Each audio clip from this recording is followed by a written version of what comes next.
Okay, let's go ahead and do the M. And of course, we're going to start with a box. Sometimes it's hard to get your lines straight. There we go.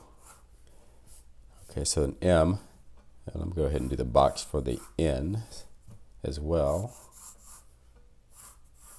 I might do them two at a time, might go faster. Okay, so there's a box for an M and an N. Okay, so now what's really fun about the M is that you get to make an M inside an M. So, which is going to be comprised of two triangles. And again, these triangles are going to have two straight sides and one side at an angle. So there's the first straight side, and this is straight because this is straight. So now we go at an angle.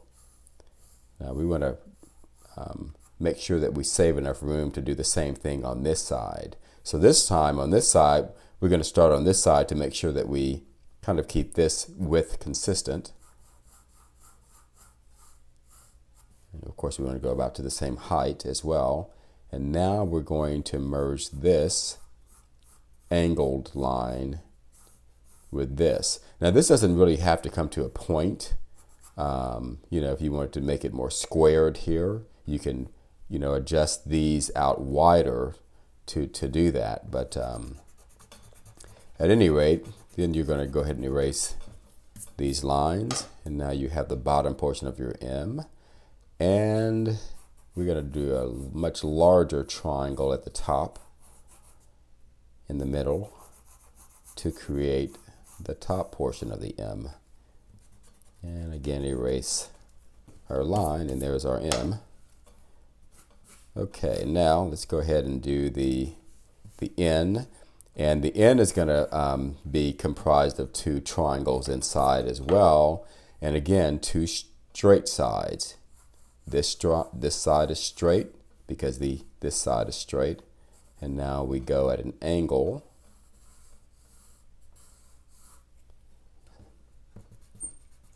And at the top, we're going to do the opposite. We're going to do the straight side on this side because this side is straight. So we can look at our width here and make sure we try to replicate that up here. We're going to go down close enough to this line so that we can create the same amount of distance here. So see, that's the trick. For example, if I stopped up here and went like this, you can see that this would be much wider than it is here. So that looks to be about right there. And that's our N. Okay. So now let's turn over and let's start our, let's see, ABC, N, oh, okay, our O. I should have had a list of letters near my desk so I won't get off track. Fortunately, I kind of know the alphabet, so I can always get back on track pretty easily. Okay, so this is going to be for our O, and I'm going to go ahead and, like I did before, make the line for the, or the shape for the P as well. And there we go. Okay. So let's see. So the O, of course, we're going to round off all the corners.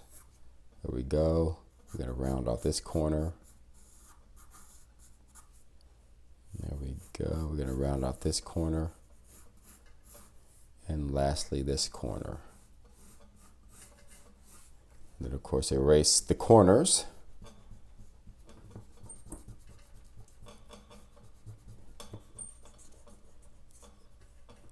And there we go.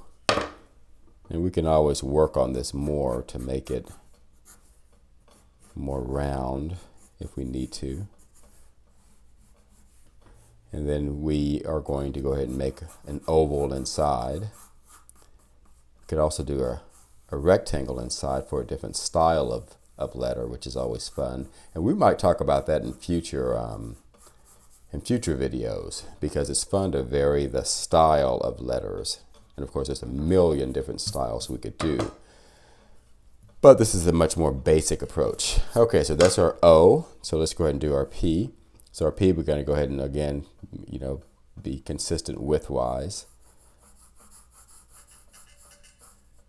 Like that. And I probably went up higher than I need to, actually, because if this were taller, it would just create a different look to your letter. And since it's wide, I don't want to go up too tall, because then that would make I forgot what this part's called, but it would make it too short. So I'm going to start about here. So now as I work towards this line, I'm going to go ahead and start curving up like this, because I want this on a curve. See how I did that? Okay, so this is going to go away ultimately, of course. So now I'm going to, as I draw the opening in the middle, I could almost complete this line up. In fact, I missed it just a little bit to make sure that this is consistent with that widthwise. There we go. You could always use that approach and then erase the line here. So let's see. Let me go ahead and go over here. I'm sort of bouncing around on this letter for some reason, because I want to go ahead and take off the corner here. See the curve that I'm making there? So now as I make the shape, the final shape inside here, I'm watching the width here to make sure it's visually pretty consistent with that. And I kind of missed this. This needs to be a little bit straighter there. And I think that looks a little bit better. Okay, now I'm going to complete the inside of that. And then, of course, erase our lines. And now we've got the letter P. So now let's do the letter Q. As always, we're starting with the same shape, of course.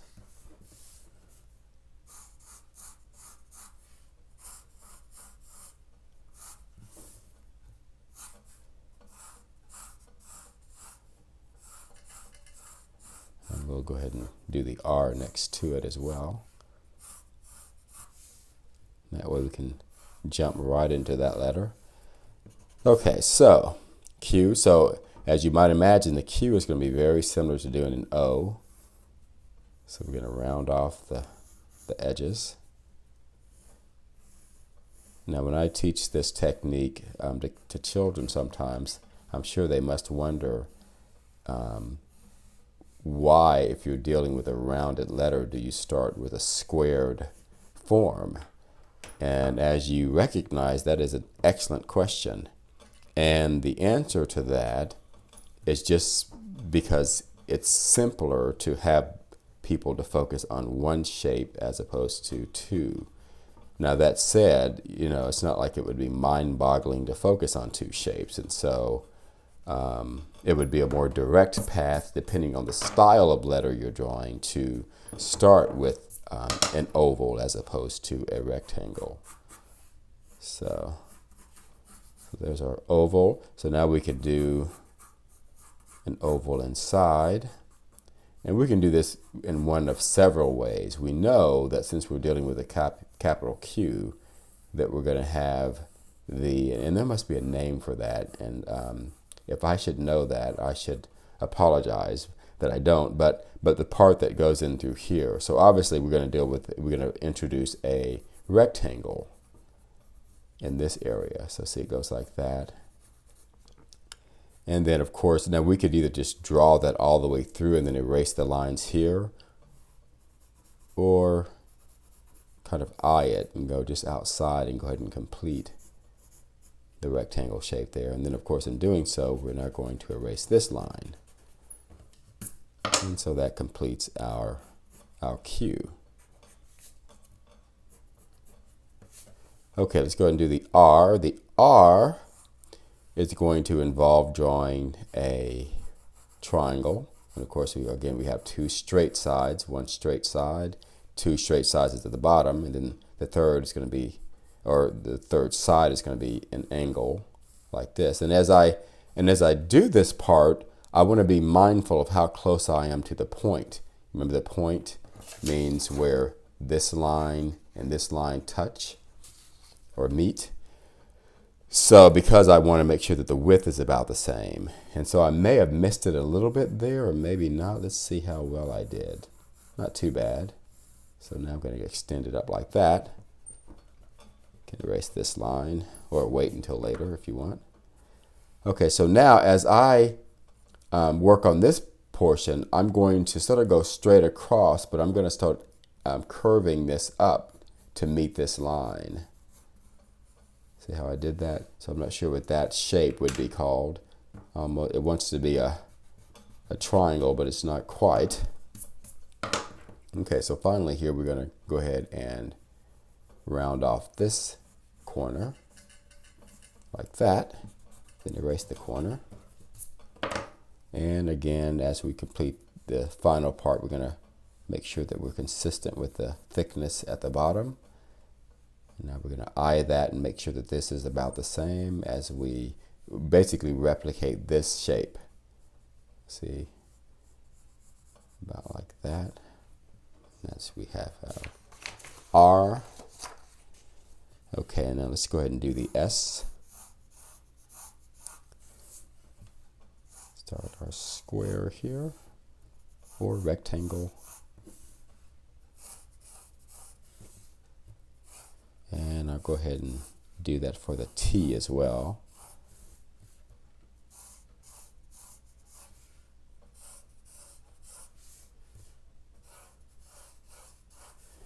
Okay, now the S. So let's go ahead and round off the corners. Now the S is one of those letters that it doesn't leave you with particular shapes inside. You know how I talk about using a lot of triangles and sometimes rectangles and ovals and things like that. Well, the S is a letter that really doesn't leave any definite shapes inside. But the good news is it's not particularly difficult depending on the style of S that you make. So let's go ahead and explore what we're going to do inside now. Okay, so we're going, and actually there are a couple of approaches we can use, but let's go ahead and use this one. So let's go ahead and determine how far down we want this part to go. Okay, so now we're going to go ahead and follow the same, what's going on the outer edge here. Same shape, the same curve. And we're being mindful of the thickness as well.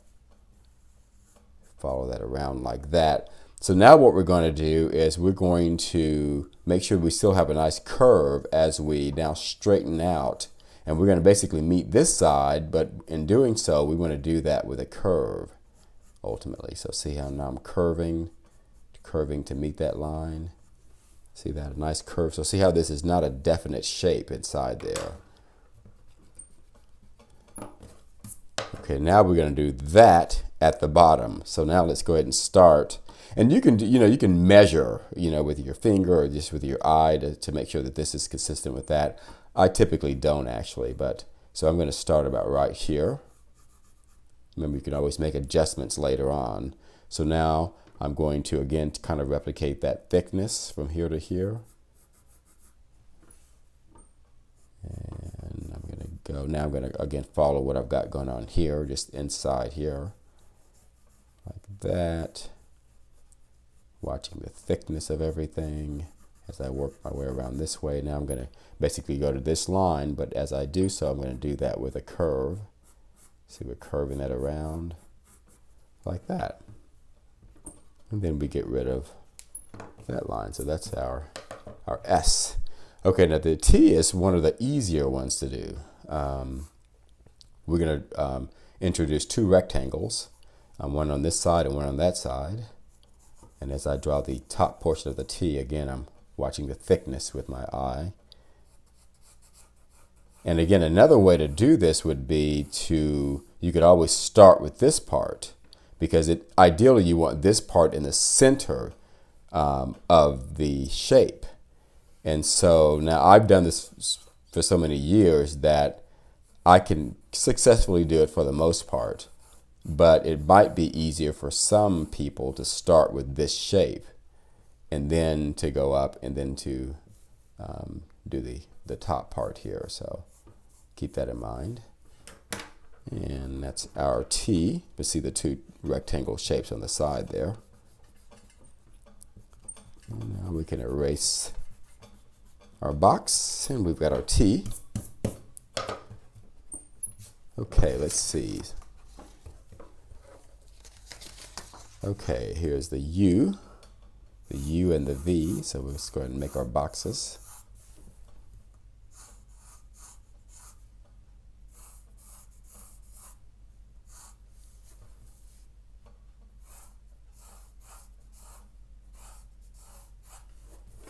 For the U and for the V.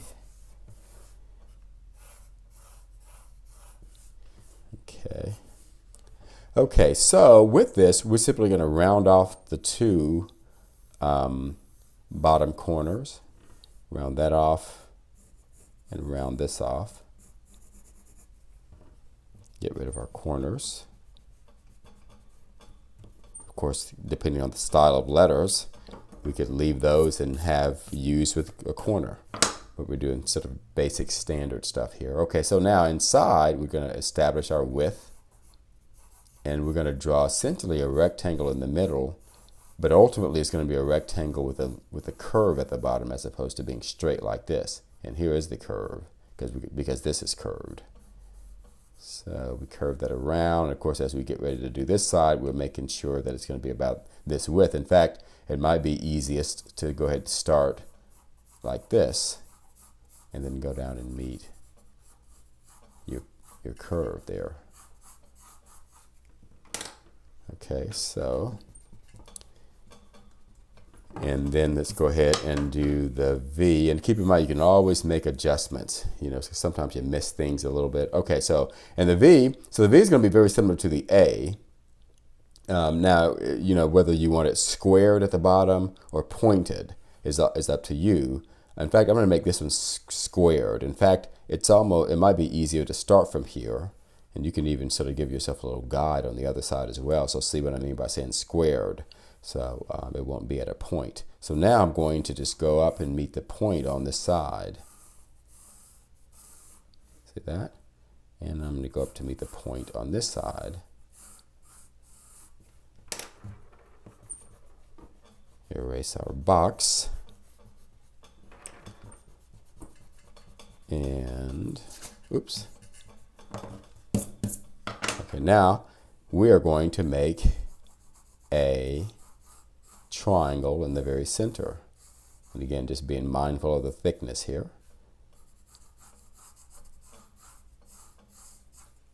And there's our letter V. Okay, now let's go ahead and do the W.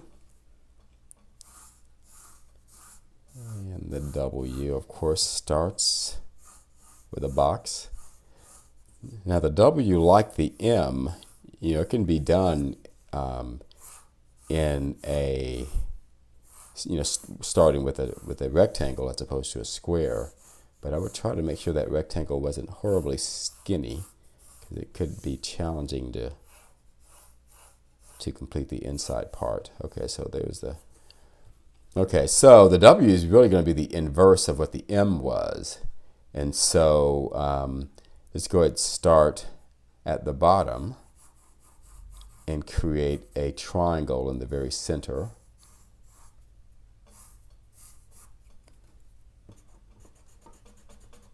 Okay. And now we're going to have two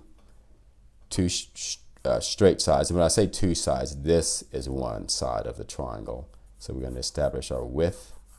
We're going to go straight down because this side goes straight. And we're going to get close enough to this so that the thickness here is close to the thickness here. So for example, if I stopped and went like this, you can see how wide it would be here. So we're going to go down closer so that the thickness is going to be about the same. And that's pretty close there. And so, and actually, you know what? I was wrong about saying that this was going to be like the M, because the M, of course, is inverse, but that went all the way to this line. But here we're not going to. So, but if we did, you can see it would be a triangle with two straight sides, one straight side, two straight sides. But anyway, we're going to go ahead and now go to the other side. And again, we're just watching our thickness here, making sure that we kind of maintain that. And then we're watching our thickness here, making sure we duplicate that on this side. And that is our W.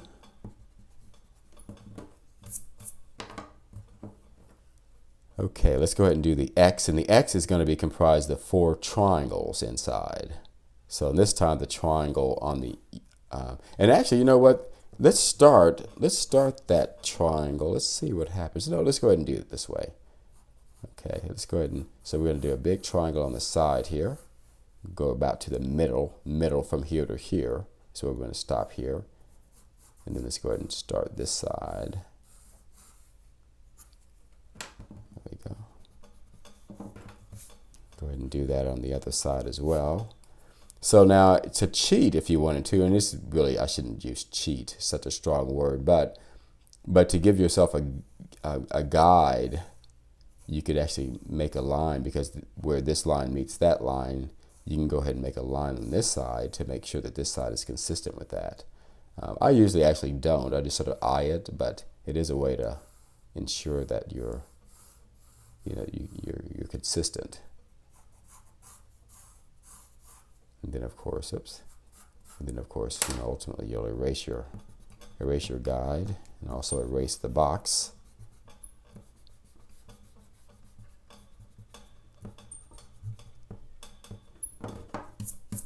Okay, now we're going to complete this by drawing 2 triangles in the middle. And this time these triangles are going to have 2 sides at an angle, this side and this side, because this and this are at angles. And then let's go ahead and do the bottom part. Of course, being mindful of the width. And in fact, one thing you can do is just kind of complete this line to make sure that they're consistent. You can see that I missed this one just a little bit. See that? Now, and having said that, again, with the gazillion fonts there are, that's not wrong, because there's so many fonts out that do different things. And so, but for consistency's sake, I guess we should make that change. Okay, there we go. There's the X. Let's see. So, oh wow, we're down to the last 2, the Y and the Z. Okay, so let's go ahead and do our boxes.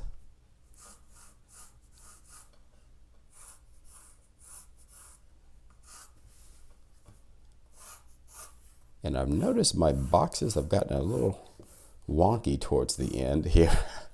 I'm not sure why, but that happens sometimes. Okay, so let's go ahead and do our other box. That's why we keep our lines nice and light, and that way you can make whatever kind of changes you need to. Y and Z. Okay, so our Y is going to be comprised of, and probably the easiest thing to do, I think, would be to start, let's start in the center here. So we're going to, ideally we want to be about in the center, between here and here. And we're going to go straight up. Of course, we want these lines to be at the same level. So now we're going to angle right towards the point. We're going to go right to the point on this side. And we're going to go to the point on this side. Then we're going to erase our box, which is just a guide. And now we're going to finish this off with a triangle in the middle. And again, just being mindful of our width. There we go. I'm going to straighten out this side a little bit. There So y, and lastly our z, and the z is the exact same way that we did the n, except the triangles are going to be not here and here, they're going to be here and here. So we're going to have a straight side. The top is going to be straight because this is straight. Well, I shouldn't have said top because this is the top, but I mean the top of the triangle that we're drawing is going to be straight because this is straight. And we're going to go close enough to this so that we can make sure that the width is pretty consistent with this. So now we're going to go at an angle with our triangle. And you know what? Before we do that, let's try this approach. Because I've done this many times and I can pretty much make it pretty consistent. But I think for those of you who this might be new to, this might be easier to make sure that your thickness is consistent. So let's go ahead and start here. So hopefully this is not going to be confusing. Okay. So now as I go back up to here to complete this triangle, I have sort of a gauge with this line to ensure that, again, my thickness is going to be somewhat consistent. So see the triangle shape that's created here. So now I can see how close I need to get to this line. And I'm pretty much right there as I complete my letter Z. And then of course we erase our box. And that's our letter Z.